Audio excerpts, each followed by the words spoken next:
அப்போ இந்த அட்சய தினத்தை அன்று நீங்கள் பண்ண வேண்டியது என்னென்னா, அடுத்தவங்களுக்கு உணவு பரிமாற வேண்டும். அன்னதானம் கொடுக்கக்கூடிய ஒரு நல்ல நாள் அப்படிங்கிறதான் உண்மை.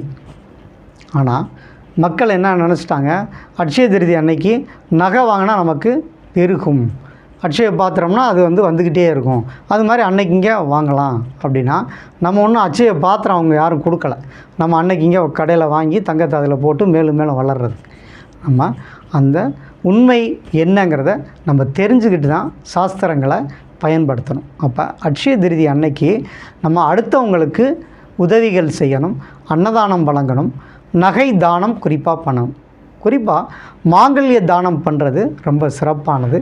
நிறைய குடும்பங்களில் திருமணம் தாமதமாகும், அல்லது பரம்பரையாகவே திருமண வாழ்க்கை பாதிக்கப்பட்டவங்க அட்சய திருதி அன்னைக்கு நீங்கள் யாராவது திருமணம் செய்யக்கூடியவங்களுக்கு நீங்கள் அன்று நகை வாங்கி கொடுத்தா, தங்கத்தை நீங்கள் தானமாக கொடுத்தால் உங்கள் பரம்பரையில் இருக்கும் சுக்கிர தோஷம், குரு தோஷம் கண்டிப்பாக நீங்கும். சுக்கிர தோஷங்கிறது என்ன? திருமண வாழ்க்கை, மாங்கல்யம்.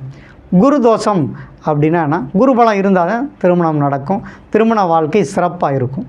அப்போ இந்த தோஷத்தை போக்கக்கூடிய ஒரே அமைப்புங்கிறது தங்கத்தை தானம் கொடுத்தல்.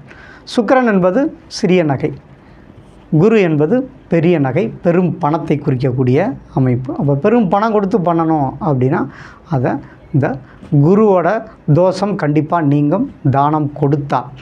அதனால் இந்த சுக்கிர தோஷத்தையும் குரு தோஷத்தையும் போக்கக்கூடிய நல்ல நாள் தான் அட்சய திருதியை.